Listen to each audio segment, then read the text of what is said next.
The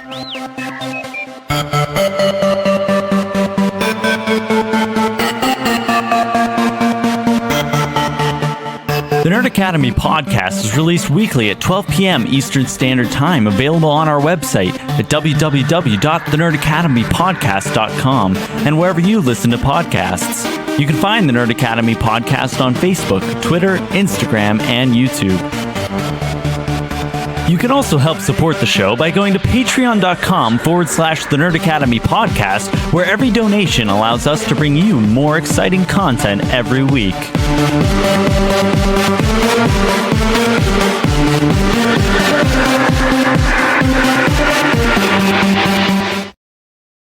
Hello there, and welcome back to Knights of the Nerd Republic, the show where your favorite nerds bring you all the news and commentary from the galaxy far, far away. I am your host, Jared the Dark Jedi Bachman Stubbs, and in-house again, we have Joel the Sentinel Basin back.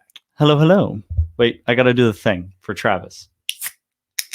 There it is. There it is. Tried and true historical little traditions. We also got the lore keeper, Connor Chikiti. Hello there, everyone. Joel, that was really nice, especially with the small little arc that you had instead of just the whole, like, all at once. That was nice. You're welcome.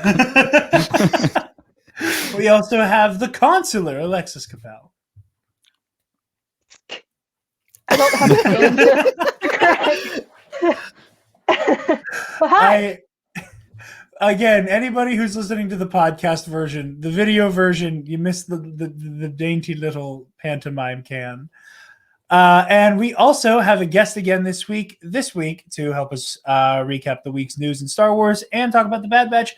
We have Pete Fletzer, host of Around the Galaxy, the Star Wars fan talk show. Thank you. I didn't know I'd get to use this, but I'm going to try this out. Let me see.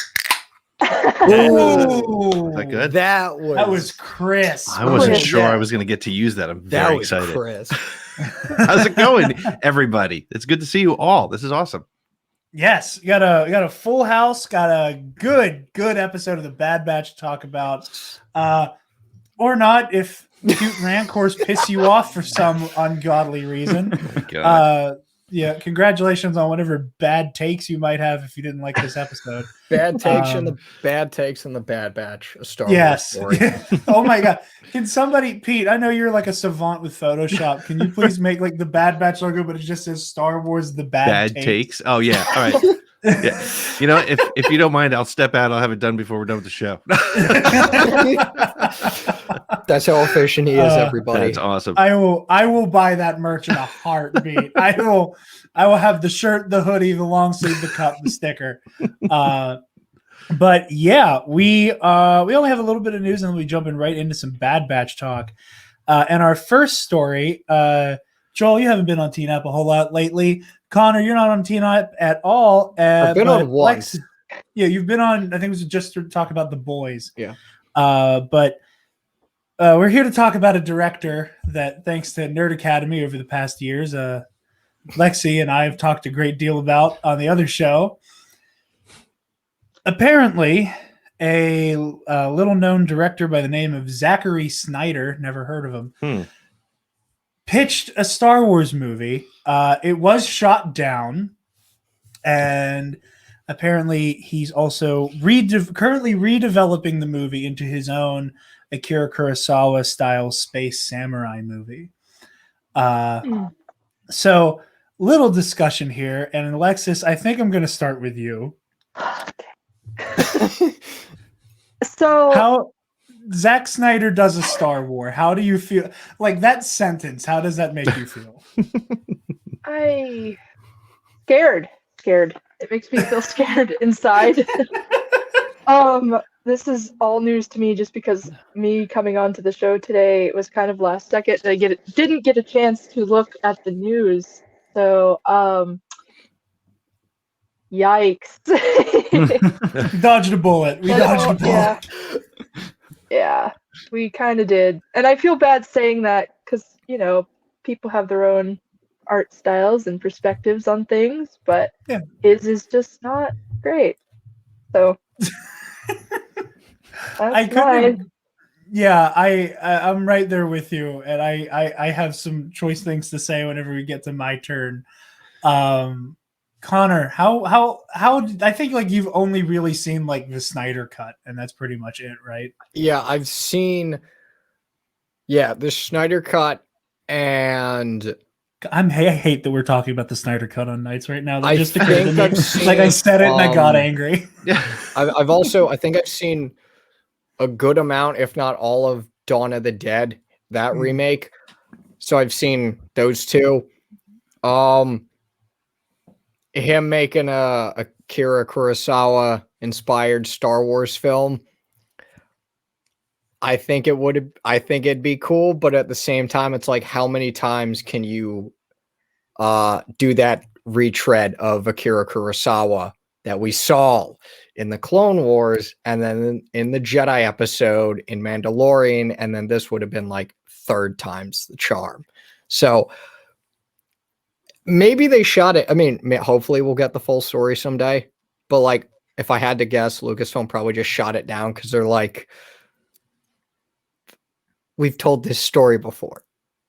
So yeah, I mean, and Kurosawa is so baked into Star Wars because he's one of Lucas's like main inspirations.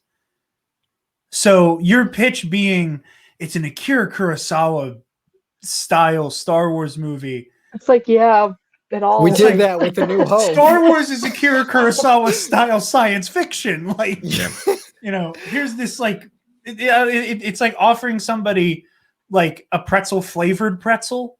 It's like, it's already that. Yeah. It's already the thing you're describing. Yeah. And that being there's said, no, just that being said, I'm excited to see like what he develops with this original film. So, yeah. I was gonna say, Pete, how does this rub you? Because you enjoyed the Snyder cut.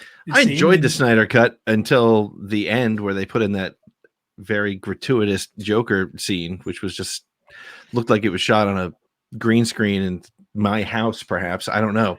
It was very disappointing. I feel like they would have had cooler props if it was at your house. They might have. You know, I'll tell you. First of all, my first comment is, how weird of a story do you have to have that Lucasfilm would be like, wait a minute, we got JJ Abrams, who is the sort of the yin and yang of Zack Snyder, who has such a unique style, all their own, and creates films that you look at for 2 seconds and you're like, yep, that's a Zack Snyder, or yep, that's a JJ Abrams. What was he pitching that Lucasfilm was like, no, that's not going to work for us. Second of all, I have no interest in seeing a Star Wars movie completely in slow motion. And slow-mo in Star Wars works when it's done tastefully, like in The Last Jedi during the throne room scene, and the occasional use. I kid you not, I just watched Army of the Dead, just because I have HBO Max and it was on. I didn't watch it because I was like, I gotta see this. This is going to be awesome. It's almost comical how it's like somebody trying to make a Zack Snyder film, and it's gotten to that point, and I cannot imagine a Star Wars film in that style. That said, when I heard JJ was making The Force Awakens, I was like, I don't want to see that. I don't want to see a JJ Abrams Star Wars movie. But The Force Awakens is arguably, between that and Last Jedi, the best of the Star Wars sequel movies. So it's easy for me to sit here and say I don't want to see a slow motion Zack Snyder Star Wars movie, but in a way, there's like this weird part of my brain that's like, what would that have been like? And I don't, but not enough of my brain to be like, I wish it happened. More than loving, like, that would have been weird. Okay, let's move on, because I don't need to see it. I don't want to see it. I like that a lot. There's part of me that's curious, but not curious enough to want it to happen. Yeah, Joel. We were talking about this earlier. Do you remember what my response was? Yes. And I was hoping you'd reiterate said response. Well, I can't remember exactly what I said, so you're going to have to say for me.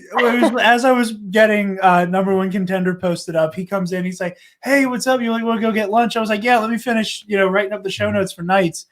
And you were like, oh, Will's going to be on the show today. I was like, well, Zack Snyder almost directed a Star Wars movie. And you went, oh, Glad that didn't happen. I think that encapsulates almost John Mulaney style delivery.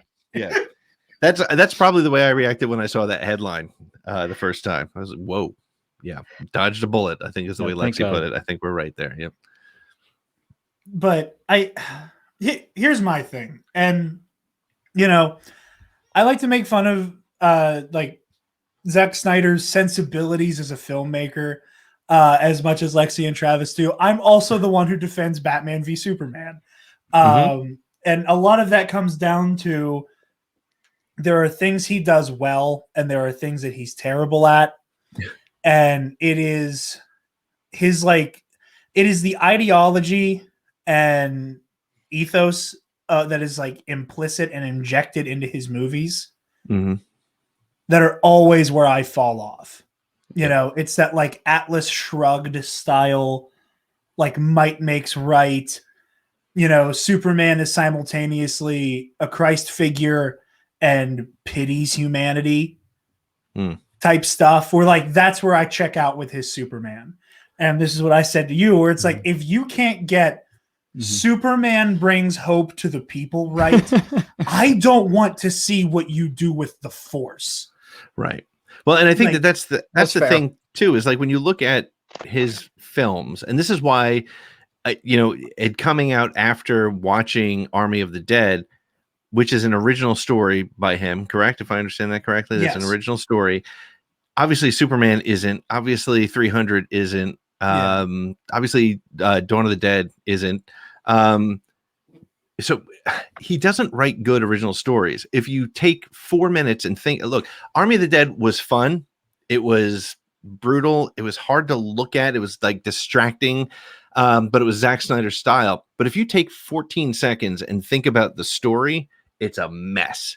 And I think it would be, to your point, Jared, what he would do with the Force and those sort of concepts. And maybe that's why they didn't take it. Maybe his pitch was so, you know, either flat or way out there that they just weren't ready for it. And again, you know, I make the jokes about, you know, loving the Empire. Like I make those jokes. Key word here, jokes about sympathizing with the Empire and the First Order and all that. Yep. Zack Snyder has this penchant for like, you know, no hands stay clean. Like Superman even says it in BVS. Yeah. It's like, I guess no one stays innocent in this world. When he's flying off to, in his mind, go kill Batman, that like, there's a part of me that feels like if it's Seven Samurai with Jedi, the way he's describing it, I can't help but feel like you don't come away from this movie without going, he was telling us the Sith were right. That like that would have been like the end game implication. Right. Like if Superman is inherently a god who pities humanity, and that is the only way for Earth to have a savior like Superman. Like in his mind, I feel like the end game is the Empire / the Sith / the dark side are correct. Right. And I don't want to see like a story about, you know, assuming again, like going off of the whole Seven Samurai storyline, that implies other samurai and people of the like to oppose like our heroes in that movie. So the implication comes with the fact that this involves Sith as the antagonist. Right? At least to me, like that's the logic, like that's the train of logic I'm on. So that brings me to like, what, like, how is he going to portray the light side as like not being strong enough? There's no such thing as being good and innocent. Like, what kind of like really hopeless, grimdark stuff is he going to introduce to this narrative that just doesn't work in Star Wars? Star Wars is hope. Like that is like the core tenet of the franchise is things will get better. You can be better. We can all do better. We can help each other. And I like even the darkest, most depressing Star Wars stories end with a glimmer of hope, either in the text or knowing, or like the audience knowing what comes next. Well, as you were saying that, Jared, I was thinking about The Last Jedi, right? Which comes out and says the Jedi were wrong, essentially, right? The Jedi failed. Now, you're right. The difference between Rian Johnson and Zack Snyder might be that he would say the Jedi failed because the Sith were right. And that's not the point. The point being, the Jedi failed because of hubris, because they lost that sign of hope. And you're right. I've never seen a Zack Snyder film that has hope in it. I mean, even BVS, even the Batman and Superman final scenes together, it's not hope. It's just sort of like recognition, and it's not inspiring. It's like, okay, we'll settle for this versus trying to do more and be better. Yeah.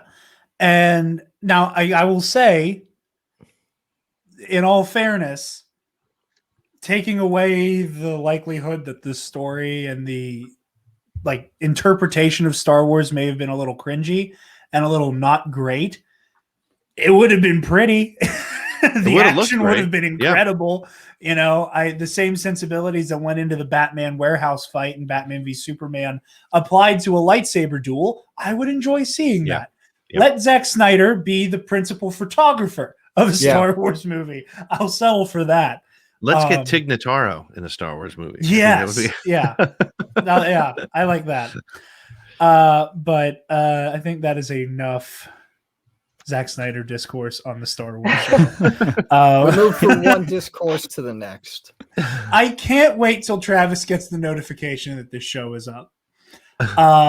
For those of you at home, Pete, on the main show and on Number One Contender, Travis has been bitching ad nauseum that he keeps getting Google alerts about Zack Snyder stories. A lot of them are coming from absolute rags too. Sure. Like a lot of it's I'm sorry, I didn't mean to say that out loud.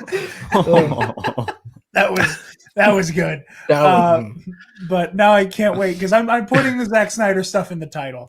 And I can't wait for him to be like, "Oh, Knights is out, you son of a bitch." Anyway, no, we're off to a great start. So speaking of Collider, Pete, I'll explain the story, and then I'm going to pitch to Pete immediately. So JJ Abrams was interviewed for the anniversary of Super 8 and was asked some questions about the sequel trilogy. I'm going to read directly from his quote. I've been involved in a number of projects that have been, in most cases, series that have ideas that begin the thing where you feel like you know where it's going to go. And sometimes it's an actor who comes in. Other times it's a relationship that as written doesn't quite work. And things that you think are just going to be so well received crash and burn. And other things that you like, oh, that's a small moment or that's a one episode character, suddenly become a hugely important part of the story. I feel like what I've learned as a lesson a few times now, and it's something that especially in this pandemic year, working with writers in brackets has become clear. The lesson is that you have to plan things as best you can. And you always need to be able to respond to the unexpected. And the unexpected can come in all sorts of forms. And I do think there's more important than knowing. I'm not messing that up. It says, and I do think that there's nothing more important than knowing where you're going. It then continues. There are projects that I've worked on where I've had some ideas. We hadn't worked through them enough. Sometimes we had some ideas, but then weren't allowed to do them in the way we wanted to. I've had all sorts of situations where you plan things in a certain way and you suddenly find yourself doing something that's 180 degrees different. And then sometimes it really works for you and you feel like, wow, that really came together. And other times you think, oh God, I can't believe this is where we are. And sometimes, leaving the Rise of Skywalker, sometimes when it's not working out, it's because it's what you planned. And other times it's not working out because you didn't have a plan. I feel like those are the bigger quotes that have been floating around. He also says, you just never really know, but having a plan, I have learned in some cases the hard way, is the most crucial thing, because otherwise you don't know what you're setting up. You don't know how to emphasize, because if you don't know the inevitable of the story, you're just as good as your last sequence or effect or joke or whatever, but you want to be leading into something inevitable. Mr. Fletzer. Yeah. So first of all, when I read that article, I used to work for a marketing agency, and there was a guy who used to speak just like that all the time. If you read that and you have no idea, if you didn't set that up as JJ Abrams talking about the way he makes films and what he's learned in the last year, it literally could mean anything because he is so incredibly vague, right? And I think he was probably vague that way on purpose, right? Personally, sitting with Collider, I don't know which Collider genius was interviewing him off the top of my head. It was Adam Chitwood, who normally is not that bad. Right. So here's what I think. Collider we're talking about. Right. Well, they probably took the article and said, look, how can we clickbait this? And you could read into that multiple ways. But yeah, I mean, it's, if you read it, it's like, and then sometimes the something is what you want it to be, but it's not. And then it could be, but then it is. And then sometimes it isn't. And so it's like, what did he just, so how are you going to tie that directly to blaming Kathleen Kennedy for not having a plan for Star Wars? And that was the objective of asking that question to him, plain and simple. That said, yeah, he could have used a plan. Actually, the way I had a tweet that I was about to send and I stopped because for some reason, like I thought maybe, I must have remembered that I was going to be on the show here and it was a better place to talk about it. But not having a plan clearly worked for George Lucas, right? I mean, we looked at the original trilogy and, it worked for whatever reason. And that's probably because George knew his story. The prequels definitely had a much clearer plan. But there were also no shocking moments of the prequels. The sequels, the reason a plan would have been valuable is because JJ was so committed to his plan, regardless of what he got. I firmly believe that. He set up everything he wanted to do in The Force Awakens and said, this is cool. Let's see how somebody else does it. Ryan came in and really, Ryan created a very unique film and took those pieces and he relied on what he was given from JJ. He didn't just run another direction. I don't care what the fandom menace says and the fanboys say. He didn't just run in his own direction. He pulled all the strings from that film and did something with it. The fact that he killed Snoke was fine. It actually, Snoke doesn't matter to the story that Ryan was trying to tell. So it didn't matter. Much like, frankly, Emperor Palpatine didn't matter where he came from in Return of the Jedi. Otherwise, we would have had 5 minutes of him talking about how he was a senator who went through this whole convoluted plan and now rules the galaxy. It didn't matter. It wasn't part of the story. But JJ came in for Rise of Skywalker and decided that he was going to do the story that he was going to do no matter what. And I firmly believe that he probably had a plan to have Rey be a Palpatine from the start. And that's great. But you should have probably let Ryan know about that. He probably had plans to bring Palpatine back. Should have let Ryan know about that. And I don't believe he probably had a concept of Snoke as a clone of some sort, but he didn't tell anybody about that. And when he came back to the story, when he came back to doing his job, he completely, and I know people hate hearing this, but he completely threw out a lot of the things that Ryan very carefully put out. So whereas Ryan said, thank you for that interesting story, I can do something with this, JJ came back and said, that's not where I wanted to go. Let me quickly put it where I want to. And it's proven in that incredibly high-paced, really sloppy beginning of The Rise of Skywalker. He was so desperate to get his story back to the track that he wanted. He shouldn't have accepted the job is what it really comes down to, in my opinion. Yeah. He shouldn't have accepted it if he was not going to work with what he was given. That said, I also know that Disney put all kinds of pressure on them. There was so much that they needed to get done in a very short period of time. And there was no chance to really build the story. I always say that 6 more months and that's a different story, but yeah, he went back to what he had planned. And again, so the point that I'm making is not having a plan works if you're not stuck with the plan that you bring into the story. I will address part of that right now and say, given 6 more months, I'm never going to let go of and forgive Lucasfilm and Disney for not delaying the episode 9, whatever, Duel of the Fates, Rise of Skywalker, whatever we're going to call it. Yep. I would say more so Disney. Lucasfilm wanted to delay. Yeah, you're probably right. It's Disney. Yep. Push it back. And again, it's that story that I cry every time I see the headline. They came to Ryan Johnson and said, do you want to do 9? Yep. He said, let me finish Knives Out, and I'm on it. Yep. And they said, sorry, we don't have time for that. Yep. And my anger and all of that can never be understated, but it's beside the point. Yep. No, Pete, I'm inclined to agree with you on a lot of this. And exactly what you said. The original trilogy did not really have a plan, and the prequel trilogy was very planned and had a lot of structure to it. I don't know.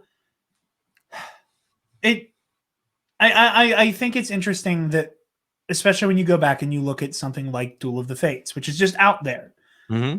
You know, granted, it's a first draft of that screenplay, so the version of Duel of the Fates that in an alternate universe we see in theaters is probably hilariously different from the version that we are reading today online. Yep. And it's been readapted in all different audio dramas and whatever.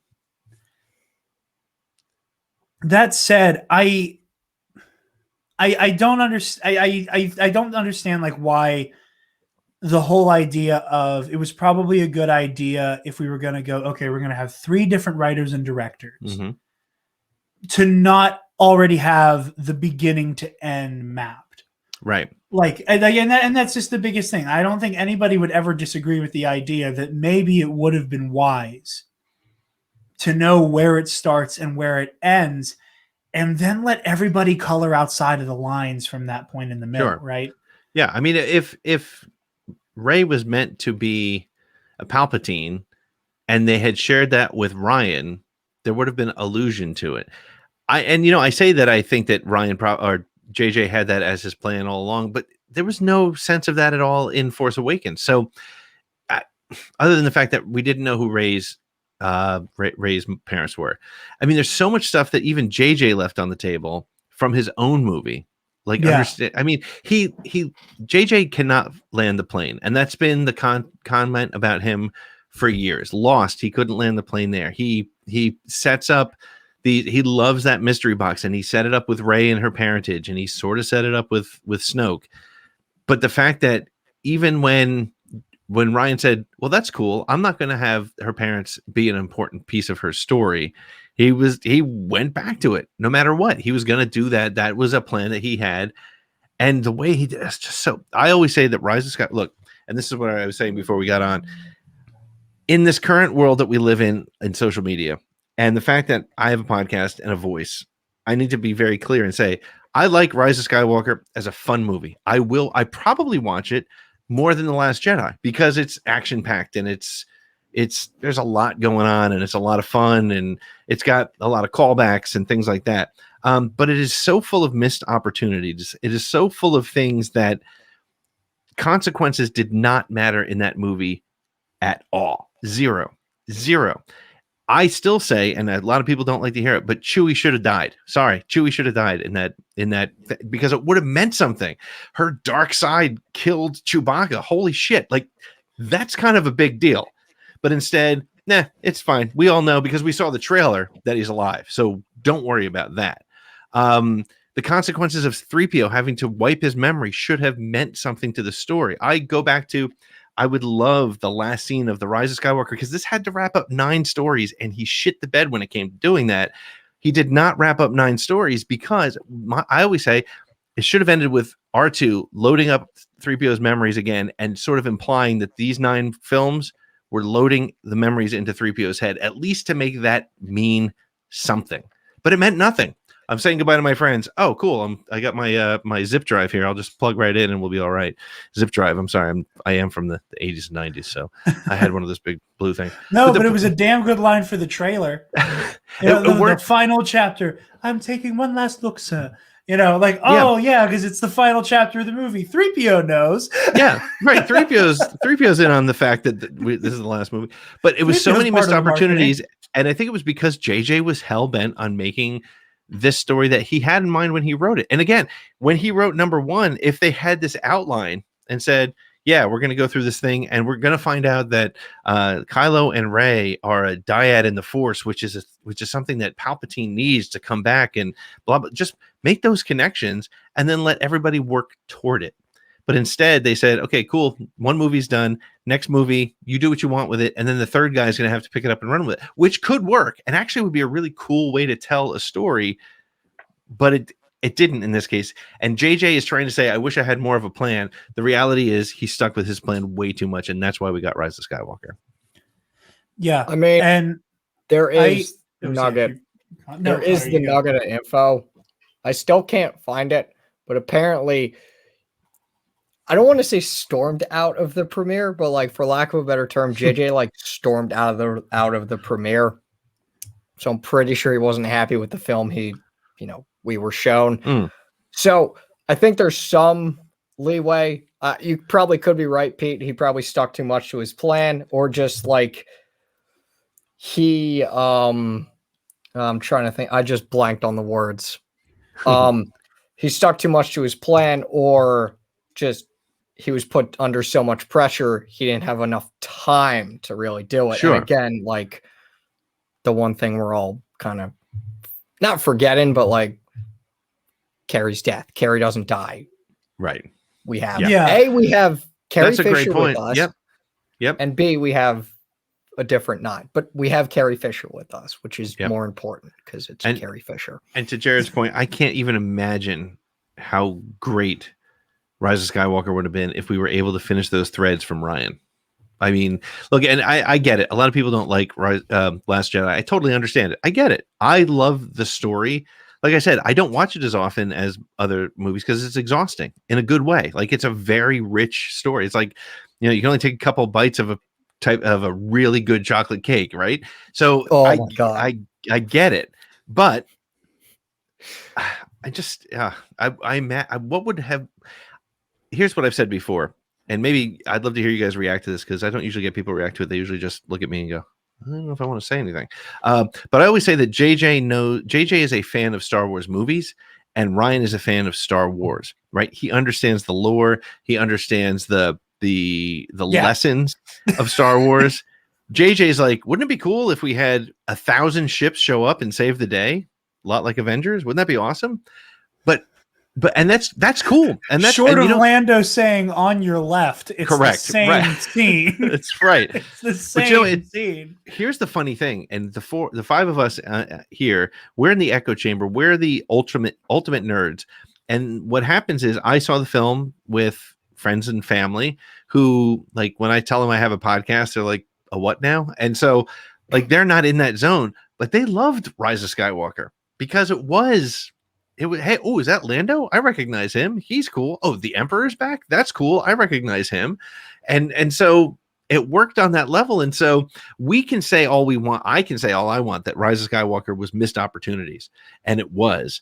I mean, call the Wayfinder a freaking holocron. How hard is that? Right? Just little things like that. Show me the ghost, right? You don't have to like close up, but yeah, let me know that some of the stuff is in there. Make those connections. Follow Star Wars lore, which I guarantee Ryan would have done. And that's your plan. Your plan should have been a little bit tighter, at least to know what point A, B, and C were. Get to know what those points are, and then let people have fun. Because even if it's not JJ, if it's Trevorrow or I don't know, somebody else completely, have fun with story C. This is what you're going to do. Make it do something. Make it cool. But we know that we've gone from A to B, and now here's your chance to close it. Instead, I do believe that JJ was like, nope, this was my thoughts from A. I don't really care what Ryan did, and I'm going to do my thing. Yeah, and I think that the biggest, and one day I'm sure we're going to have books and tell-alls and all kinds of stuff about what the hell was happening behind the scenes. Right. Because that movie was hell for everybody on the post-production side. Rumors from both credible sources and utter rags. Yep. The fact that all sides of the entertainment journalism spectrum were all saying they are running like chickens with their heads cut off right now, trying to put this movie together. Right. And look, I'll interrupt you for one quick second, because the fact that one photo that got out of Rey and Ben Solo holding lightsabers snuck out from the end of the film. I don't know if you guys saw it beforehand, but I did. A couple people sent it to me. Yeah. I got it. Yeah. I saw so that. The fact that somebody was that pissed off in the production. Meanwhile, you look at something like Mandalorian, and I look, I know Hal Hickel is a different person than some effects guy who's working his tail off. But I remember I had Hal Hickel on my show the night before the Razor Crest got blown up in Mandalorian, and he just let me talk about how much I love the Razor Crest and it's such a great design and I love what you guys have done with it. And then the next day I was like, but obviously he's right to hell. Right. Wow. Obviously he's not going to tell me you're not going to like that tomorrow. But the fact that there was somebody who was like so pissed off, like screw Lucasfilm and screw my potential to work with them again, I'm putting these pictures out there. I mean, what does that tell you? That tells you that it was a freaking sweat farm going on there. Yeah, that, and I saw that there were the pictures of Palpatine and Rey in front of the throne, and I remember like the pictures looked like such shit of Palpatine and Rey. A lot of people blew off the one of Ben and Rey standing back to back with the blue lightsabers. Like there was that joke going around, and like Alexis, I remember when you and I saw the clip, you and I were like, "Oh, that explains a lot." Where I think it was like Adam Driver was on Late Night with Seth Meyers. And it's now become infamous that he's talking about like days before the premiere of Rise of Skywalker, he's in a hotel room closet recording lines as Kylo Ren. Yeah. And I'm assuming they were Kylo Ren lines because it would just be easy to like, this to the voice, like make it sound cool. Well, there were there were no Ben lines except ouch. Yeah, ow. And then if there's one, because I agree with you on like the missed opportunity stuff 100%. And I don't know about you. I mean, I do know about you to a certain extent. Connor, I know Alexis, Joel, and I are like, when it comes to the missed opportunities, way more on the side of like everything that could have been done with Ben and Rey. Yep. That like just the wide swath of like beautiful moments that could have been so fan servicey. Like give me. And don't get me wrong, I'm not in the camp of like it should have been Anakin or anything who appeared to Ben on Kefir. Like I'm glad it was Han because you get that beautiful moment where he like touches where his scar was and all of that stuff. But like the same guy who's going out of his way to like, hey, look, Luke can lift the X-Wing now. Who's doing that stuff? Yeah. Let Hayden Christensen say, finish what I started. Right. It's like little stuff like that where like I don't understand what the plan was. And as much as I am frustrated because there are definitely things that are a part of JJ Abrams' like style of filmmaking that are baked into the problems of The Rise of Skywalker. I do think this was like a studio top down, like it was just a clusterfuck no matter what. I think you're right. I think top to bottom, you're right. It was rushed. It was, and while Star Wars never does fan screenings, I'm sure, like, I hate to say it because it's a win for the fandom menace, but a lot of people have said that there was fan service in this film specifically for them. And I don't know if it was for them or so much as JJ saying, wait a second, I wasn't going to have Luke throw his lightsaber over his shoulder. That you got to respect that weapon. I'm going to do it my way. But the fan servicey stuff was so fan servicey. The lack of consequences was so lost for the 9th chapter in the most important story being told in the 20th and 21st century. Right. This is the most important, the highest impact story, the modern mythology. And it was the opportunities were so missed because, again, I felt like it was rushed and it was going to fit into the story that one person wanted to tell. And I do agree. I think Disney had a lot to do with the fact that they needed to get it done. They needed to get it done quickly. They had this date they were going to hit no matter what. And it's just proven to be just a reckless decision. Now, that being said, if it didn't come out, we then had the pandemic. So what the hell would have happened with Star Wars? So there's so many what ifs. Like everything with episode 9 is a no-win situation. Correct. Like, if Carrie's alive, that's the win. Yeah. I mean, I think you're probably right. Like, there's probably a version of the story that can be. I think Leia being more able to be used is probably what fixes a lot of episode 9's issues. Yep. I don't think you're just wrong. The production side of it. If Carrie Fisher's alive, this film gets made. I would not be surprised if that would be I've said it on the show multiple times. If there was one thing I would change with Star Wars from 2015 to now, it'd be keep Carrie Fisher alive. That's the most humane solution. I can't believe they let her die like that. It's awesome. I'm not even. No, I'm not going to say what I was about to say. I'm going to go out that back prematurely. I just lost 52 followers. Carrie's probably like flipping you off from heaven. Right. Yeah. I hope she is. I think Carrie Fisher. I would expect nothing less from her, to be honest with you. Yeah. No, me neither. Anytime someone sticks a foot in their mouth, there's like a bolt of lightning that's shaped like Carrie Fisher doing one of these. But I before we move on to Bad Batch talk, any further thoughts on the should have had a plan discourse? Screw Collider. Yes. Okay, so here's my thing. I know Pete has said it, that like JJ was probably intentionally vague. I don't blame JJ at all for that. Sure. The fact that they spun it to Star Wars and we're like, oh yeah, we're just gonna create and feed into this. Right. Nowhere in there does he say, while working on the Star Wars sequels. Yeah, he never specifies Star Wars, and Collider is just like, nah, we're just gonna spin it and just have it be about Star Wars and feed into the online Twitter and just social media discourse. And like,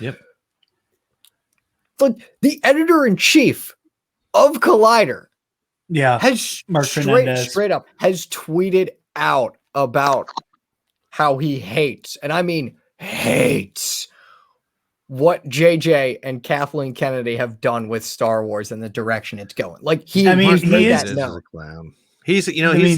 Fernandez does host a show with a certain theorist. And it's just like I used to like Collider.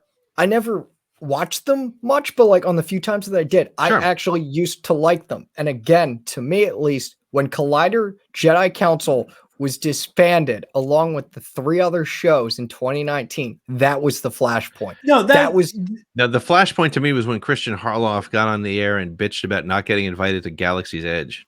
What a whiner. That's also good too. Yeah. And that was embarrassing. That was an embarrassing moment. And here's where I will it was when a lot of the Schmodown people left Collider. It was when a lot of it went downhill, because you had the Ken Knapsacks and you had the Emma Fifes and you had the Thad Williams, who were all keeping who were not toxic cesspools. And I will say, as much as people like to clown on that Harloff moment, the next week on Jedi Council, he was just straight up like, I know I was being ridiculous. Right. And Knapsack called him out on it. And honestly, that was a great moment, because Knapsack called him out. They didn't try to cover it up. It was great. Knapsack and Scrimshaw are still 2 of the best out there. I will say that to anybody who will listen. I love listening to them. But Collider has become 100% clickbait. Clickbait has become an entire genre. And it doesn't take. I could write clickbait if I didn't try that hard, right? So it's ridiculous. And I threw out to Mark Fernandez, because when they had Stover on, Matthew Stover, after by the way, he broke his Star Wars silence on my show 2 months before, you bastards. And then he was on the show, and Fernandez is like, I kind of understand. I kind of see it differently now. So I wrote to Fernandez and was like, hey, have me on your show. I'd love to have the conversation. I haven't heard from him. I got him 100,000 views on that video. Literally, I can tell you that. I know that from my statistics. We got him 100,000 views on that video. He could have me on the show to talk about it, but he won't, because I'm going to have a cohesive argument about why The Last Jedi is not the bad film that he thinks it is. Yeah. And that's the thing. And again, Collider on an editorial level became a sinking ship after the Schmo people left. Yep. I have a bias. Yeah, I love the Schmodown entertainment stuff, and I do look up to Harloff, and I respect him. And part of that is that he doesn't like The Last Jedi that much. He's not a prick about it. Right. Yeah. Right. He likes listening to people explain why they like it. Yep. And again, like with the whole Galaxy's Edge thing, he took that on the chin. He owned it. And was like, it was adult enough to be like, yeah, that wasn't a great moment. And then moved on. Yeah. He didn't spend the rest of his career defending it. You know, like a lot of I feel bad for the people who left Collider because they're in that camp that get it from both sides. Yeah. Right. Like they're very much in the camp where I don't care for The Last Jedi, and he gets blasted by people who are incredibly defensive about those movies. Right. You know, because they get lambasted by the fandom menace all the time. So when you see somebody prominent say they don't like it, the claws come out, right? Which I get. But he also gets it from the fandom menace too.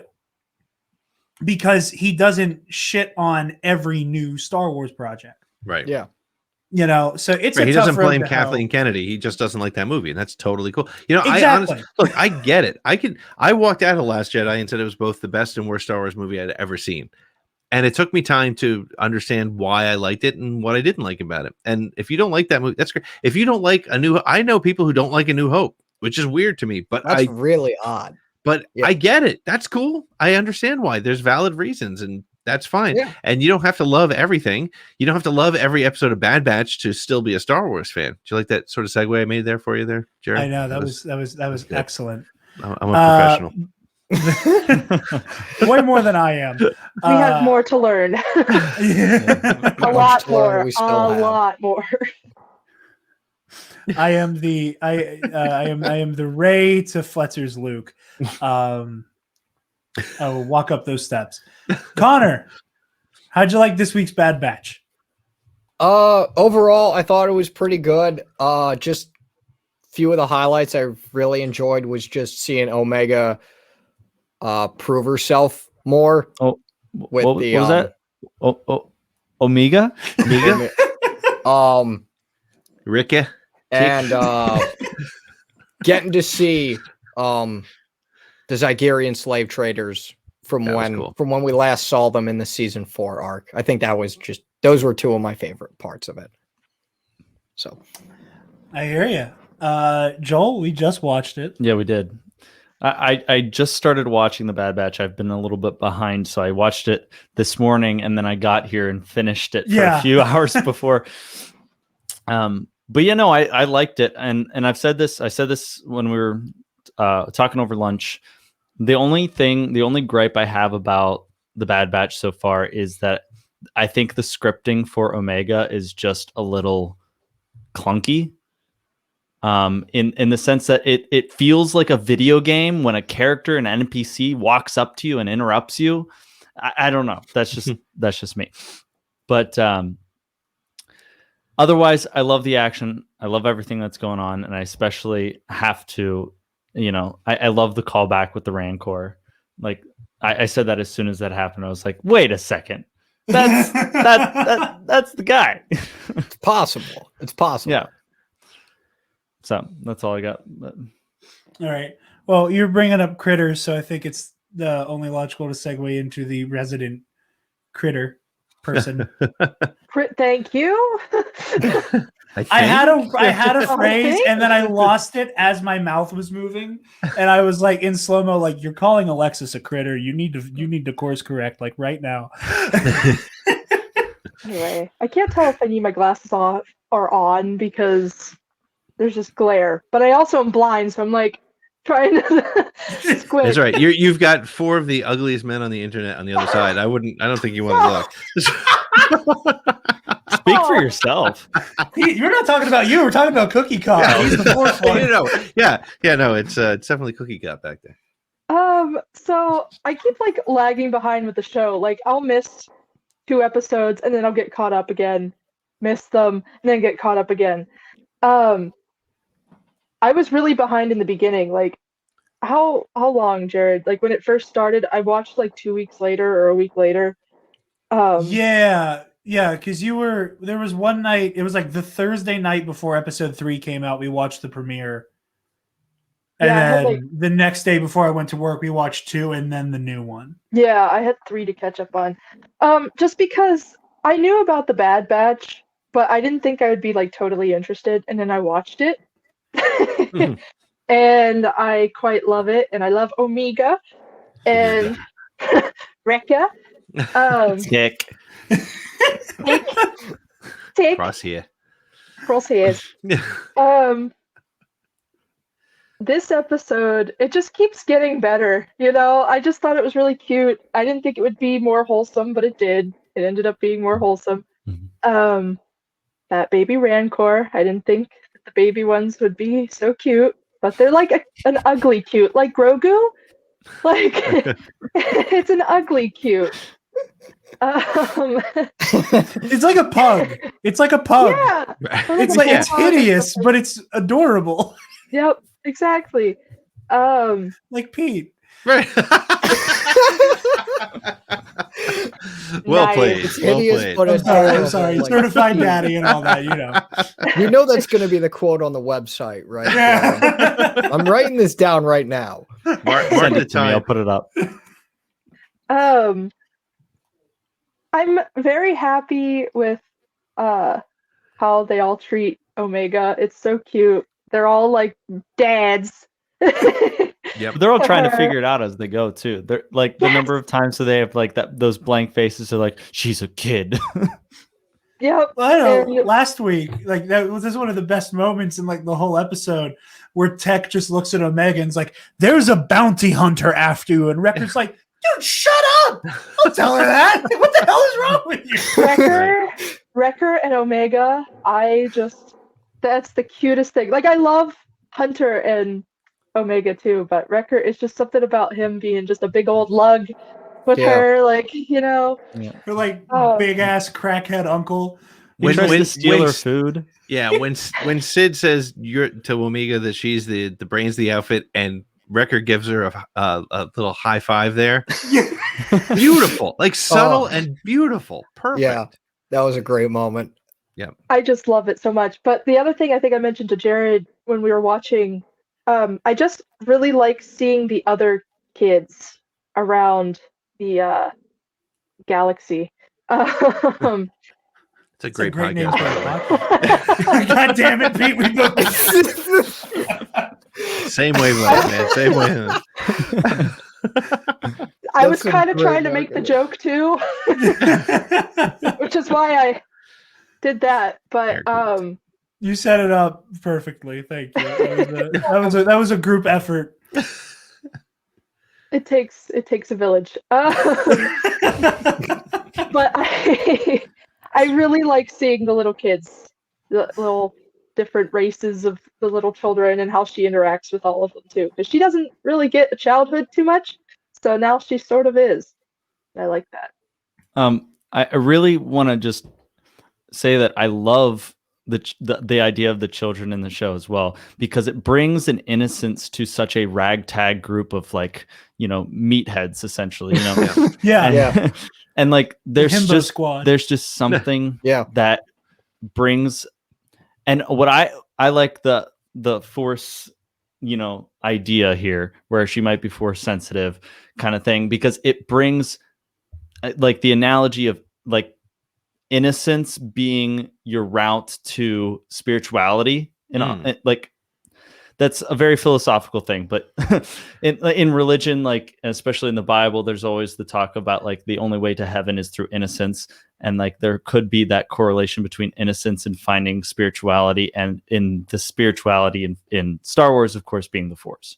So No, I like that read as well, and That's specifically good. with like the Alexis, what you're saying with the children. Another thing that I like about that is, you know, what like the thing that I was most excited about this show, and I keep saying it and I'll keep saying it because you keep getting like this slow drip of it, is that we're finally getting to see like an in-depth version of the Imperial transition. Yeah. Yep. And I love seeing the innocence and the civilians of the galaxy caught up in this. Yeah. You know, Both from the good everything, and the bad. Like but the good and the bad. Yeah. And the people who were fed a lie and believed it. Yeah. You know, Like which is how human. we saw in the previous episode.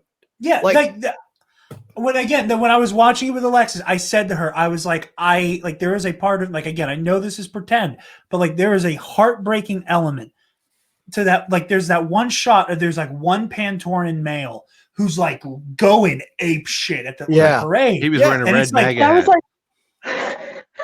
No, you're right though. You're right. Yeah. But I was like, why are they clapping? Yeah. It's seeing the alien races clap. Like that's the part that like gets me. It's like they're gonna treat you so bad. Give it like you got a year before you're a second-class citizen. Yeah, like 3 weeks at most.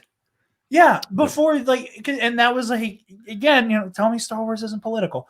Like the whole Empire's whole game where they were like, we're gonna make sure this, or the Emperor Palpatine, his whole game was make sure the Separatist Alliance is made up of mostly alien races. Yep. So that when I have power, when we're an empire, we have an other, because fascist dictatorships only work when you have an other, a threat, an outside enemy who's inside of your network. Like that is that's the only way fascism ever works. And it's just baked into it. And it's all these people, because everyone's still riding the high of the end of the Clone War. That like they don't realize it, and there's so many good people and kids who are going to get caught in the middle of just horrific acts. Yep. I think one of the things that I love the most about the last 2 or 3 episodes has been seeing clone troopers as the bad guys. And it's really kind of an interesting thing, because I always go back to my son's entree to Star Wars was Clone Wars. I might have told you the story before, Jared, but when season 7 of Clone Wars came, my son, he's watched the other movies, but he doesn't have the attention span to like sit through. I mean, it's hard to sit through Attack of the Clones, right? And those sort of things. And so he's been all in on Clone Wars. So I never thought about the fact that his Luke, Han, and Leia are Rex, Fives, Echo, all the, like those are Cody. I mean, my son he got a leopard gecko for Easter, and he named it Cody. Like he's all in on the clones. And when they turned, I didn't prepare him for it, because I was just like, he's seen the movies. It'll make sense to him. He like looked at me like, what's going on? My guys are the bad guys now. I mean, he literally looked at me, and his brilliant little 8-year-old mind said, wait a minute, they're normally shooting the robots, but now they're the robots. And I was like, holy cow, he gets it. It makes sense. And that's what I'm loving about this show, is seeing that conversion. I mean, when all the clones were cheering, when for the 8-year-old understands Star Wars better than a son of a bitch with 1 million subscribers, right? Exactly, exactly right. I should have Jack on with Star Wars theory and see what happens. Just truly wonderful. The mind of a child is. Yeah. Oh, it was amazing.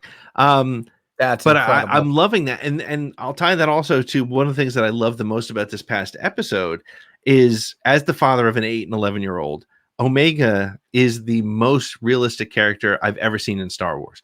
The fact that when she plays with the little communicator and she's like, my son does it all the time. I'm like, hey, dude, don't do that. Okay, I won't. And he goes and he does it. Right. I mean, that's what it was. And it reminds you, look, think about it. You have how old is Omega? 8, 9, 10, 11 years old, whatever. Yeah. She's going to follow what she wants to do. She doesn't realize she was on Camino her whole life. She doesn't know that, going with Fennec Shand is a bad idea.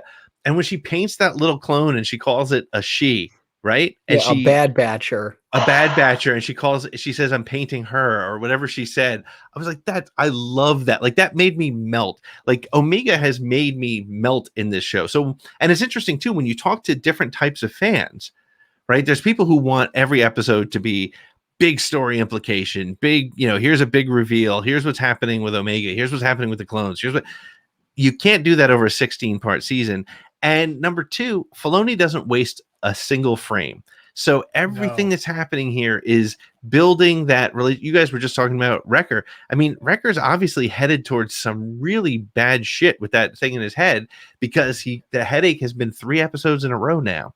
And something bad's going to happen, and it's going to break our hearts in the way that nothing else can, because we love both those characters now. Yep. Mm-hmm. If well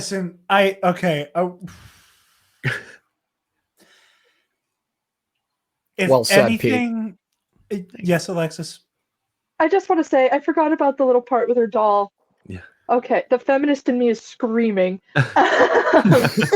For me, and if I were a little girl watching that, I'm just so happy too that we have like a young, like a little girl too for little kids to fall in love with. You know, we have Rey and everything and Ahsoka, but like an actual little kid, and she's making it a girl, and it's like she looks at that doll and sees herself, and she's like wanting it to be her. You go, girl. Yeah. I so hope she gets a suit of armor. I so hope she gets. I am going to go apeshit if she gets to have a suit of armor, and like there will be the inevitable screenshot side by side where her suit of armor is just the doll. Yeah. Right. Yeah. And it's just going to be exactly the same was thing. The first step. Yeah. Yep. Between that and the gauntlet with the communicator in it, she's working her way into the crew. It's interesting. But I so hope that when they did that, I was like, oh, please get this little girl a suit. Like, let her bed betcha and love the little girl. But no, listen, if anything lethal happens to Wrecker, I need everybody to just.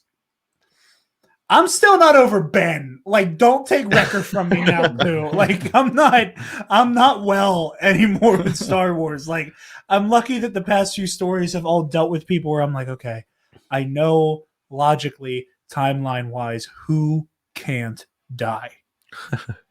I'm okay. I'm still not over Up Anakin. In the air. What'd you say? I'm still not over Anakin, and I'm 22. Yeah. But I believe that Wrecker is going to have a break of some sort, and I think Echo and Tech are going to save him. I sure hope. Yeah. Oh, you're right. I mean, if Wrecker goes over the edge, and here's the thing too, that little because I'm coming for somebody's cowboy hat if he doesn't. The little things to remember, and I clearly overthink this stuff, but the only Bad Batch pop that came out after Clone Wars season 7 was Wrecker. So he's the key to all of this. I think we all think Hunter and Omega are the story. Bad Batch version of Jar Jar. In this case. So Wrecker. Well, and here's the thing.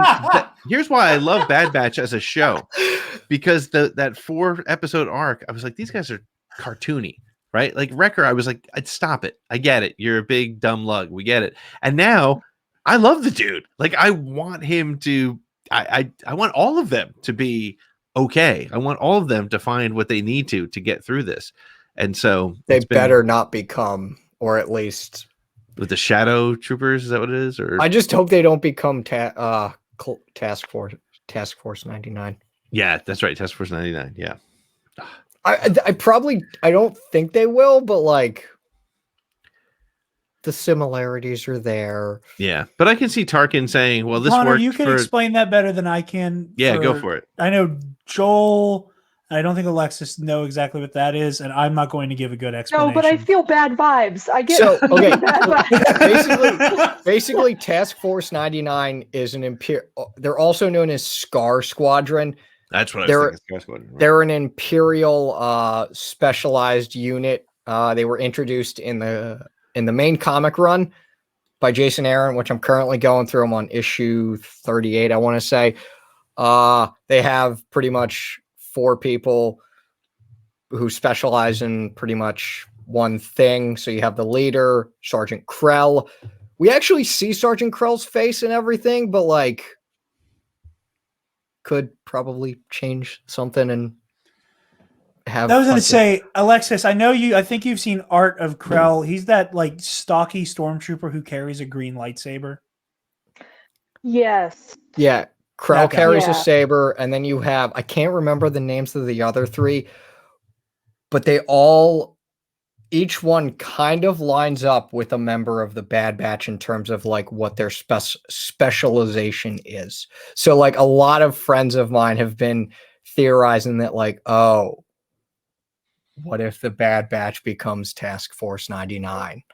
So I just had to throw that out there. I cannot tell you how much I don't want that to be the case. I hope like, you're not even on, dude. Like not even on like that'll hurt me level.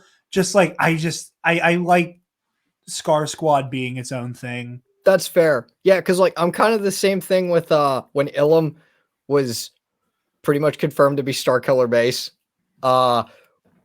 When it happened, I was like, oh, that's really cool. And then it immediately, my mind went to, oh, I hate this because this hurts me. Because this planet is no more. But that's why I liked the same thing. That's why I liked it though. Like I there's some things that's like, I don't like this because it hurts. And then I don't like this because for story purposes, I think this is kind of dumb.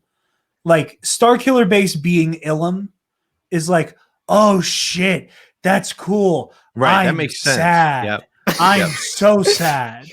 But like Bad Batch being Scar Squad is kind of that makes sense. Yeah, like you can do like the Bad Batch laid the seeds for the Empire to be like, that would be okay, but what if we had one? Honestly, like, that I like. That would make a lot more sense. That Scar Squad is a spiritual successor to the Bad Batch. Yeah, they're the and foundation. Not so much the like. Right, I could see Tarkin saying, "Okay, that works with that sort of those skill sets.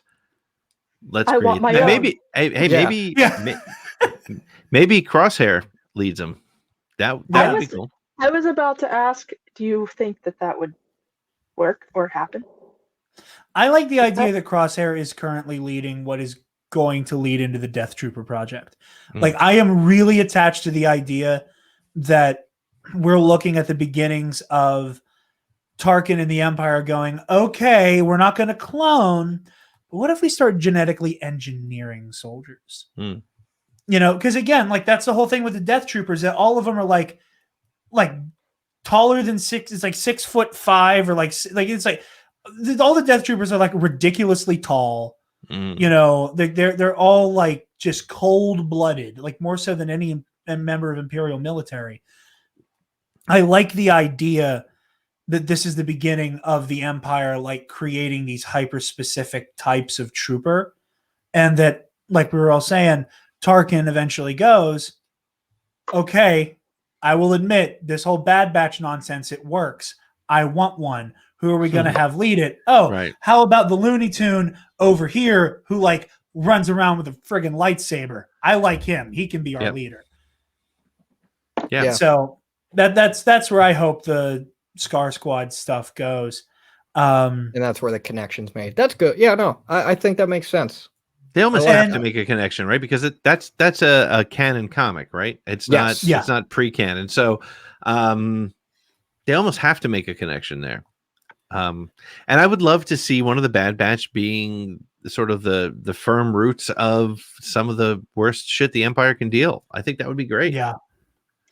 I very much agree with that. Like I said, I feel like this show is going to show us at least one vicious atrocity by the Empire. Yeah. You mean other than killing women and children in Saw Gerrera's troop? Yeah, I mean like on like a massive scale though. Yeah. Like shit that you can compare to like Alderaan and Jeddah and Geonosis. Yeah, like basically instead of hearing about Burning Khan, we see it.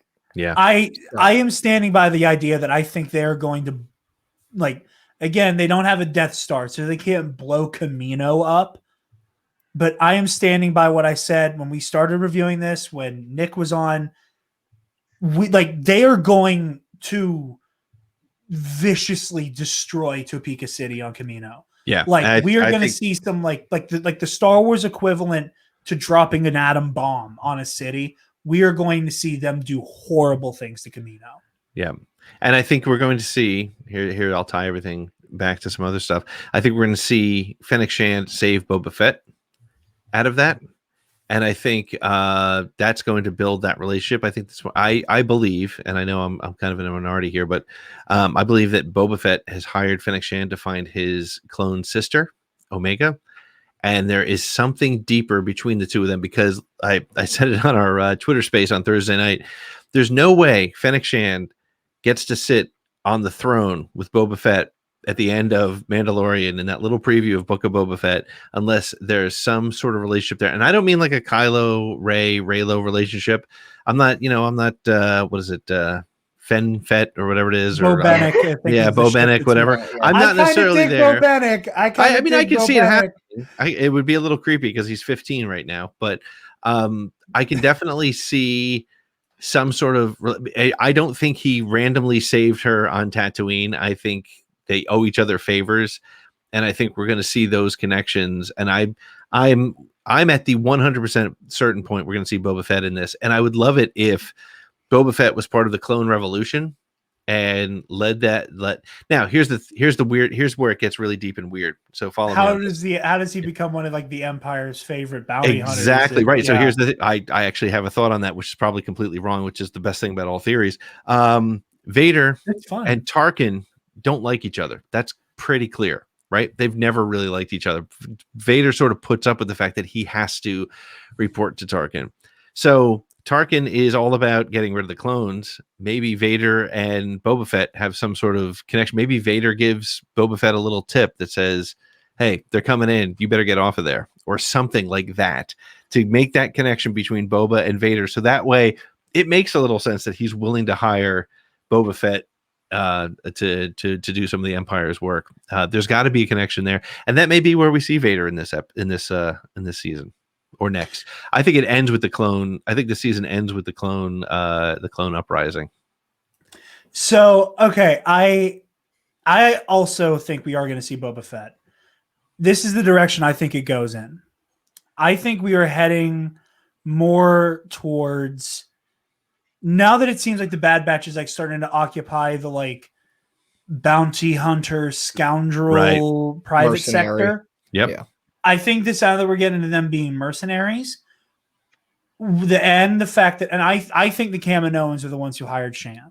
I think the Kaminoans hired her to pick up Omega, bring her back to Kamino. Right, because she's the key to their thing, right? Whatever that is. Yeah. And again, and I think that they cracked the code on cloning Force sensitives. And I'll reiterate it here again, that I don't want the whole cloning Force sensitive things to link back to Palpatine and Rise of Skywalker directly. Yep. I don't want it to be they're working on this at the behest of the Emperor. I want it to be, when all is said and done, when Topeka City is ash in the water and they're like looking through all the encrypted files and shit, that word gets back to Palpatine, they figured out how to clone Force sensitives. That's cool. But the research wasn't completed because they bombed Topeka City into oblivion. Right. Which explains that is Snoke and Mando and Snoke and Rise of Skywalker. Which is why Palpatine's practically starting from scratch. Right. Is that he's only working with like a fraction of the puzzle that the Kaminoans had to figure out how to reproduce midichlorians. So that's where I want Omega and the Fennec Shand thing to tie in. Now that the Bad Batch is in that mercenary space, I think this is where we can finally, and I'll be so happy for Levi if it happens, we can finally get the Boba Fett Cad Bane show. Yeah, I think you're right. Oh my God, I want that too so bad. I really don't want Boba Fett to be a part of the Clone Revolution. I think it's an interesting idea, Pete. Yeah. I don't think it's a bad idea. Personally, I want to see Boba Fett cross paths and just be in the mercenary space. But that's where I think he plays into this. Yeah, and maybe. I mean, isn't Boba Fett? He's got a pretty big role in the Bounty Hunter Guild at this point, right? Even though he's only 15, right, from the Clone Wars, if I remember correctly. Yeah, I mean, he has the name Fett, which is already kind of like all the cachet he needs, right?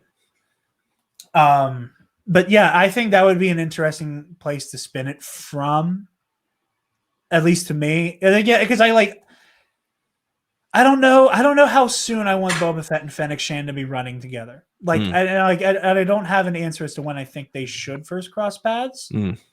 Just that, I don't know for me if Boba's still a kid and he's running with Fennec Shand. Right. Is like my go-to. I also don't know how old Fennec is supposed to be. Yeah, keep in mind, she's only a couple years older than him. She's got to be like 17, 18, 19, something like that. And he's 14 or 15 in this. So they could be, because she's, she looks really good for her age in Mandalorian and in real life, by the way. I mean, I was saying Ming-Na Wen's just a vampire. Right. That woman does not age. She and Paul Rudd are drinking the same water. Right. I only hope to age as gracefully. No kidding. It was too late for me, but you guys, there's a chance. Nope. Nope. That's not true. But no, so okay, I want to wade in into some fan service discourse. Mm-hmm. And I made a joke about it at the beginning of the episode, and like I understand, and I have made the complaint about sometimes acts of fan service make the galaxy feel really small, and that everybody knows each other. I know like, exactly what you're referring to. And it's the joke Levi's made 1,000 times, where it's like, how is it the same 40 fucking people who are affecting the galaxy all the time? It's like these same 40 people, or people that they're sleeping with or have children with, or their kids. Like, it's all the same 40 people. And I get that, and I've agreed with that statement in the past.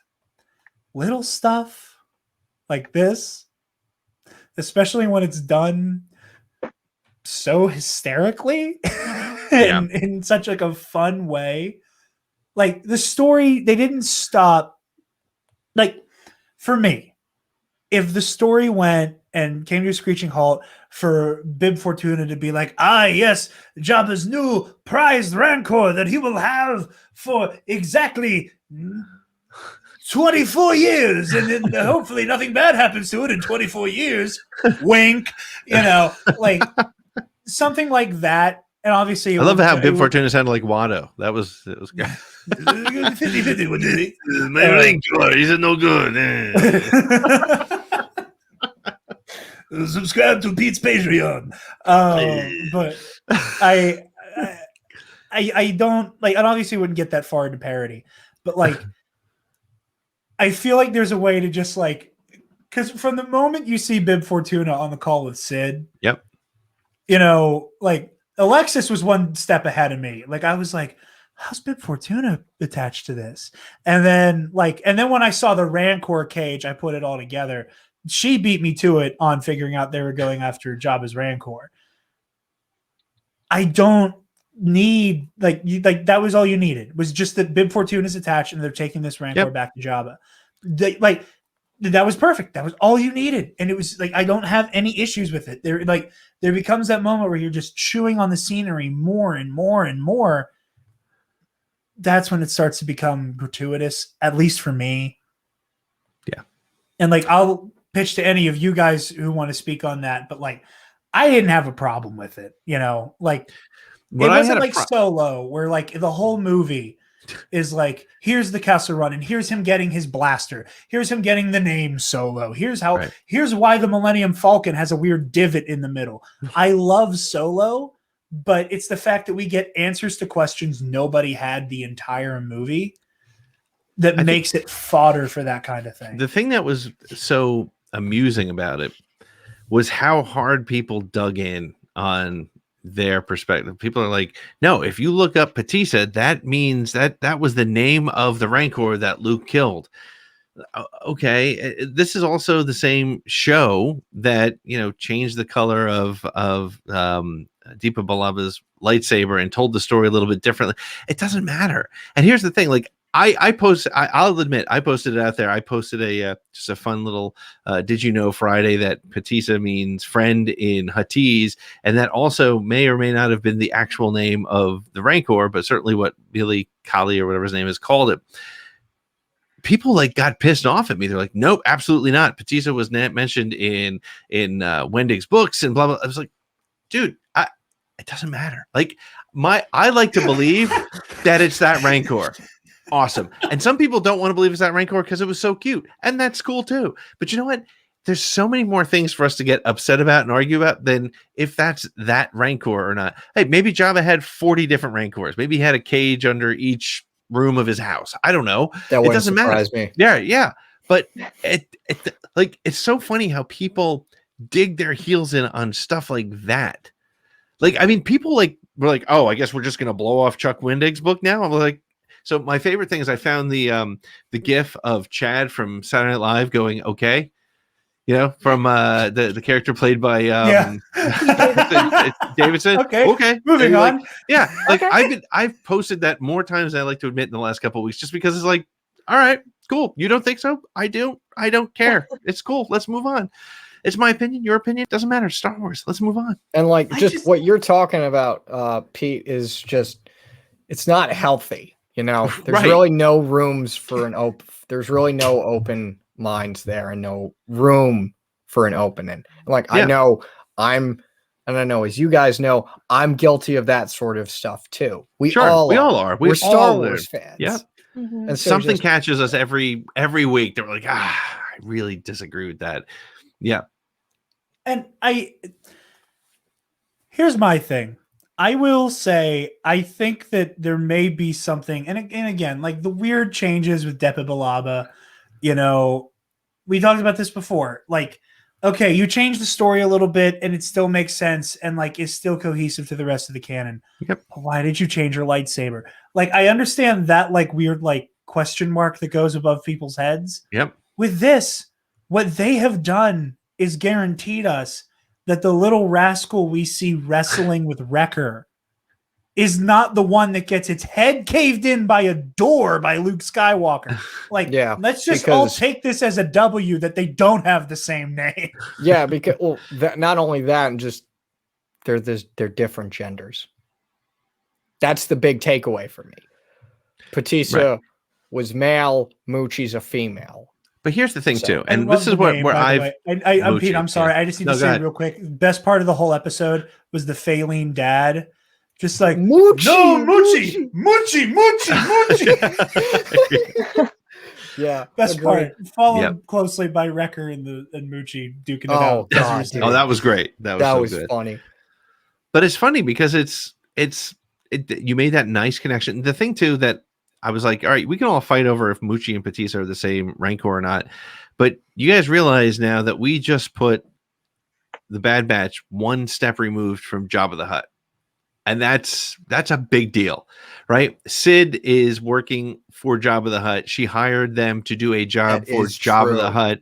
They are now, you can't run away from that. Even though they were successful in their job, they'll be back, right? So now they are steps into the underworld, and it's a scary place. One of the things that I love about what Bad Batch has done, and I was saying this the other day, and so one of the things that I think we talked a lot about, and I think actually, Jared, you and I talked a little bit about this with Mandalorian, is Baby Yoda, Grogu, was constantly seeing Din make decisions that were in the gray area, right? Really but Grogu couldn't express it, right? We watched him we watched him choke Cara Dune and rooted for him to just fucking kill her, but he didn't. Grogu says trans rights are human rights, bitch. But we saw him like learning all these things, but he could never express it. We have this amazing character in Omega who can literally vocalize. Yeah, and she has like asking questions about, is it okay to steal that? Is that okay? And we saw Fennec Shand literally shoot a cop and kill him because he did not live. He did not live when he fell that far down. She pulled a dude out of his speeder and threw him to the ground. If he lived, it was ugly. We saw Hunter killing people, right? So Omega is learning this, and I think it's a really cool lesson because Ezra was a little older. Ezra was kind of already on the streets doing his thing. Ahsoka was a Jedi, so they were already in that gray area, whether they recognized it or not. But Omega puts us in a really fun and interesting storytelling position to express, hey, is this okay? We just stole, fruit to eat. Is that okay? You had to kill a guy so that we didn't get killed. Is that okay? We stole money from the dude with the droids last week. Is that okay? So I love the gray area that this show is playing in because that's the reality, especially at a time like where the galaxy is at this point. It's all gray area, and it makes these episodes that people are like, oh, it was filler. It makes them, if you take a second and just put your I need big story reveals away to the side and enjoy the story, and then take it apart a little bit, like we've just done for the last half hour. It really makes these stories very interesting. And it makes you realize how brilliant Filoni is. Like I said, I've said it before, I'll say it 100 times again. Filoni doesn't waste a frame. Like Space Whales was a joke when it happened, and yet it became the most important thing at the end of Rebels. Grand Admiral Thrawn. Correct, right. But at the time, it was like, what's with those things? But it came back, and Omega watching the Bad Batch that she now identifies with. She wants to be a Bad Batcher. She's watching them break the rules. She's watching them deal with it because they don't even want to break the rules. They're not used to that. They're soldiers, right? Good soldiers follow orders. So, yeah, no, and just going back to what you said, Pete, about just the moral dilemma with Omega.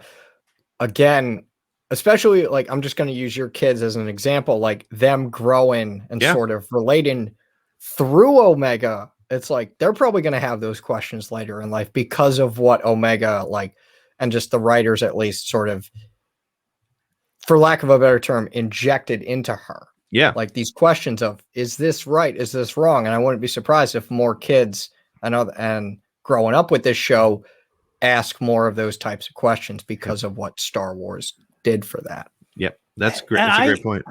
And, you know, Pete, you bring it up, and now I'm trying to remember back. I think the only living beings that Omega has watched any of the Bad Batch kill are either clones who are mentally hijacked beyond saving for the most part. Yep. You know, like they aren't themselves anymore. You know, it's like killing a zombie at that point. And the Zygerian slavers. Yeah. Like the only people she's witnessed them kill, like people, are, again, for all intents and purposes, zombie droids. Right. And like people who were enslaving others. Right. And I'm curious as to what the bend on the Bad Batch using lethal force will be moving forward. Right. Because like now that you bring that up, like, you know, Star Wars is one of those franchises where like a lot of people die in the span of an hour, like a 2-hour movie. Yeah. And like, you're just kind of better off not thinking about it for too long. Right. Yep. You know, like I've been replaying or playing through for the first time really Jedi Academy. Mm-hmm. And there will be missions where like I'm fighting mostly like smugglers and bounty hunters and shit. And I'm like, there are too many of you here for all of you to be monsters. Right. And like, or like I get inside my own head, you know, for a little bit where I'm like, that lightsaber wound wasn't necessarily lethal. Like that was an incapacitation. Like, thank God for that game having like only arm and leg dismemberment. Because in my mind, I can go, yeah, I incapacitated him. It's like that. It's that Batman shit where he'll like break your back and then say talk. You know, right. Like, hey, I can get away with doing that to some of these people. But I'm curious as to like where that goes in the rest of the show. Like, but it's an interesting. At what point does Omega watch him just shoot some guy who was trying to make a living on the wrong side of the tracks? I mean, my son has literally asked me the question. He's like, he'll actually say those are bad guys, right? And yeah, but does that make it okay, right? And is your kid ahead of the curve, Pete? Like, no, I mean, I'll tell you, I say it to people who don't have kids yet. When your kids ask you questions, you're like, wow. Like, you forget that how much stuff we already know just from being alive for 20, 30, 40, 50 years. And just these little questions that he asks, and you're like, you know, when he was making the disconnect or the connection, but you gotta think like Omega can she make that connection? Like, now that she's got a weapon, will she be able to make that distinction between good guys and bad guys and people who, and again, you go back to Rise of Skywalker where you had Finn recognize that, wow, all these stormtroopers have been brainwashed and we made it through. And then he just starts leveling stormtroopers. It's a bad call. And again, telling stories in 2021 is very different than telling stories in 1977, right? These characters are, we do think about that. Like, look, honestly, 20 years ago, would we have thought twice about Fennec Shand shooting a police officer in his speeder and just flying? We wouldn't have thought twice about it. Be like, yep, she was being chased. That's what she does. That's what bad guys do. Now we're like, wow, that was a pretty severe thing for her to do. And I love that. And I love that it caused us to ask those questions. And Connor, to your point, and Jared, to yours, like, this is why Clone Wars worked for that generation that came up with Clone Wars, because that show evolved with them. Right. I mean, right. When you first Clone Wars, when it first happened, it was a little bit, I don't want to say hokey because it never was super hokey other than the Clone Wars movie. I love that movie. I know a lot of people do, and I don't understand it, but that's okay. Watch I the respect way you talk about Punky Muffin. Stinky. But you know, this is like my son is now coming from that. I loved Rex and Cody and those guys. Something happened to them, and now he's got to deal with that. And Bad Batch is dealing with that too, right? I mean, we're going to see them. I imagine we're going to see Cody at some point and having to answer those questions and be like, "Hey, dude, like, you know what's going on in your head," and he's going to push back. It's going to be interesting. So. I was listening to you and also just staring at the helmet collection. I apologize. It's beautiful. It's a little out of control. I kind of like directly locked eyes with the Din helmet, but it's one of my favorites.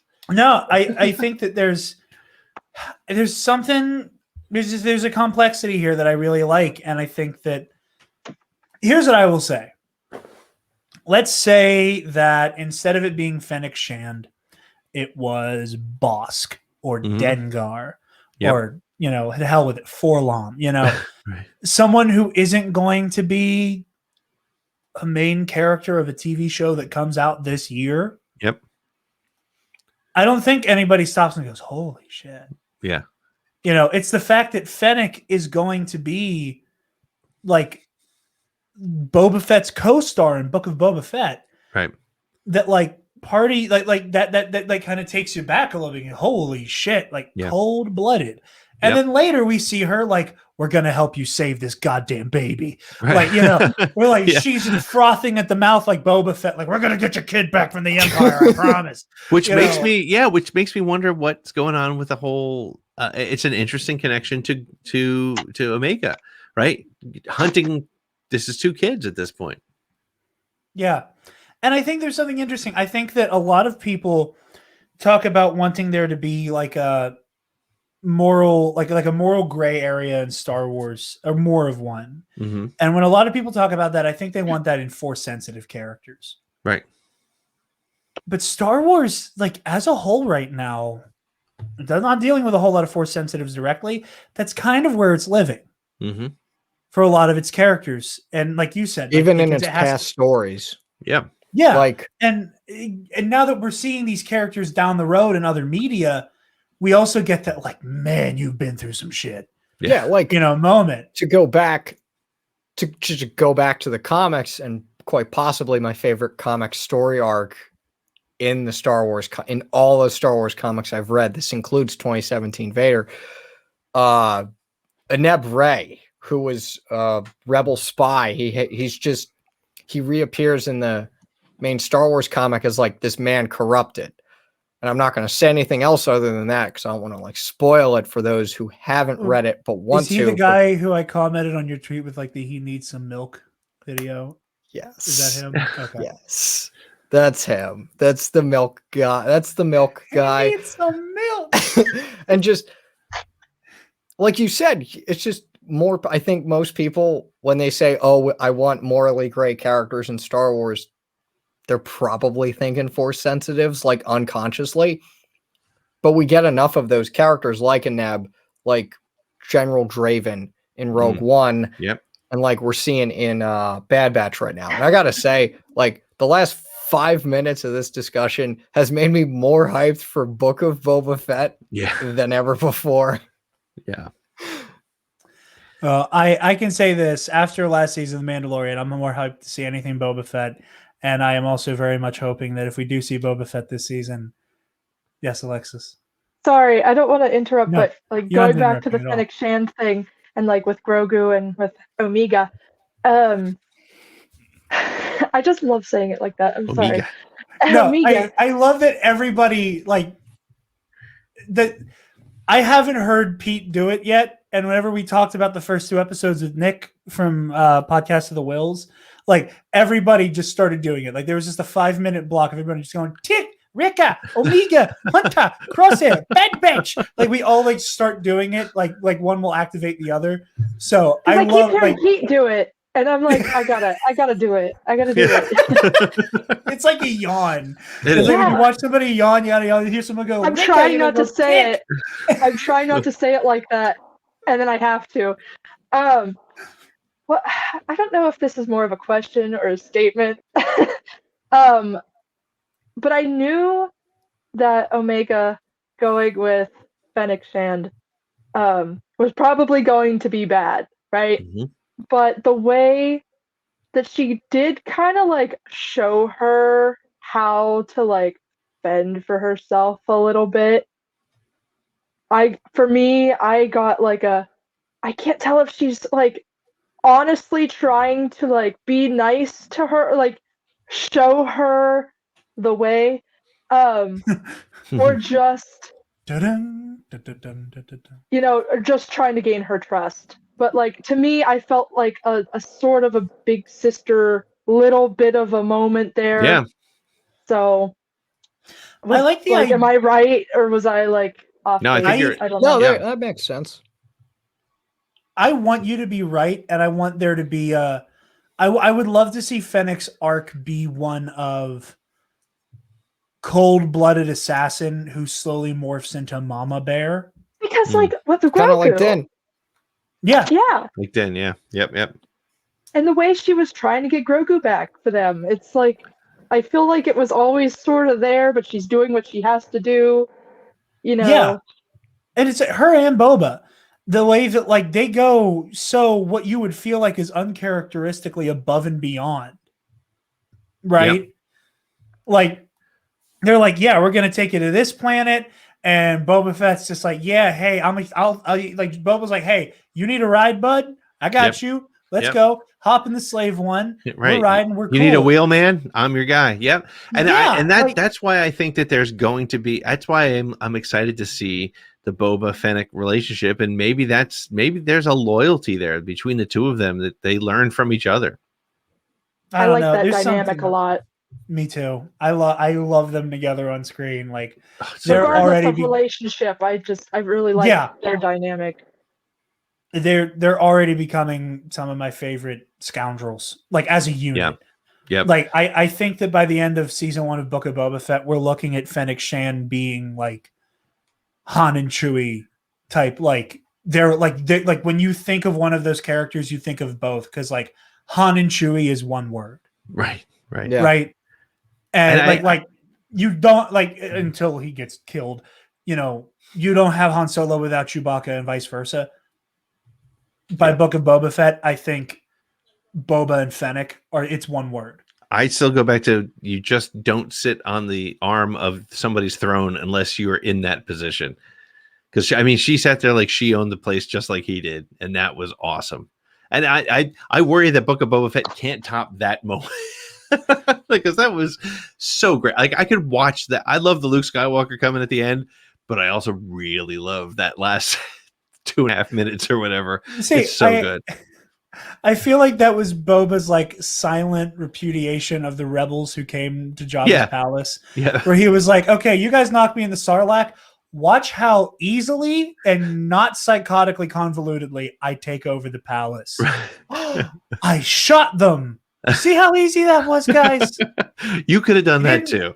You didn't almost need to get thrown into a butthole in the sand, you idiots. But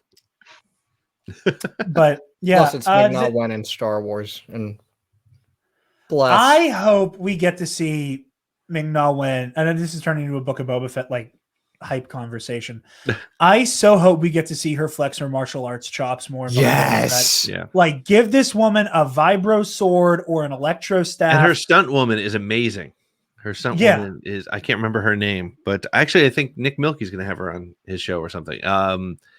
She's amazing. She's the one who did the Ahsoka work for Clone Wars.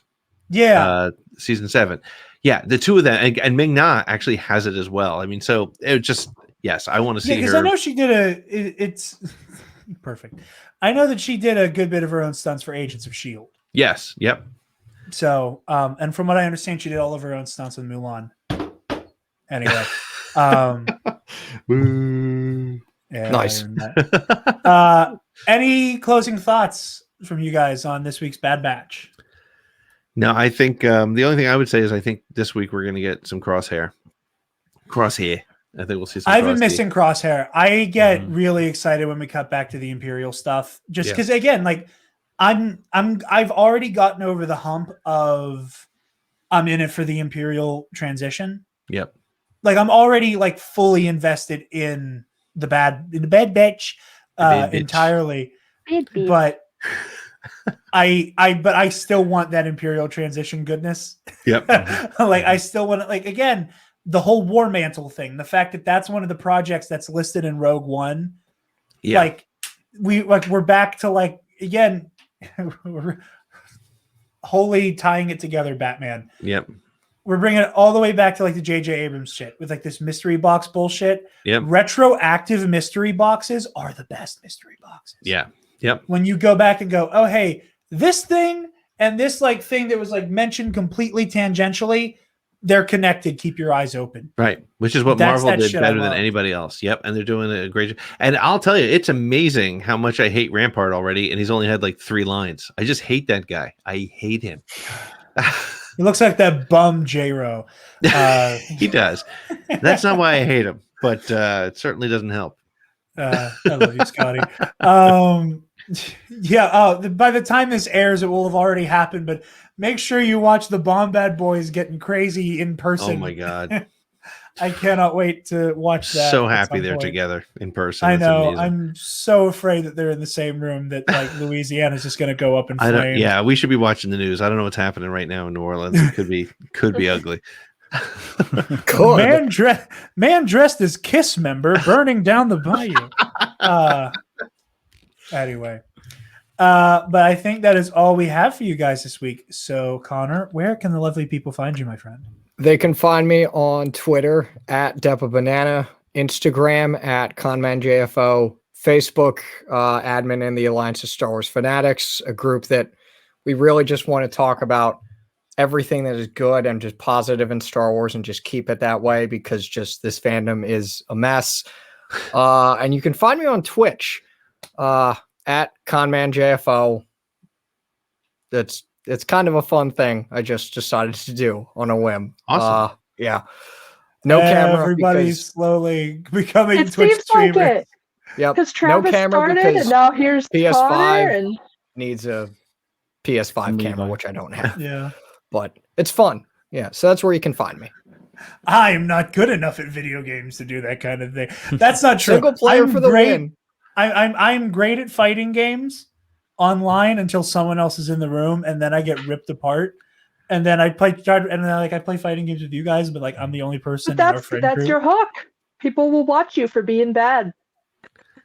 Oh, can I Twitch she's not stream? wrong, but then I'll accidentally have a good night, and I'm like, all right, guys, who wants to watch me get my ass kicked? Stream.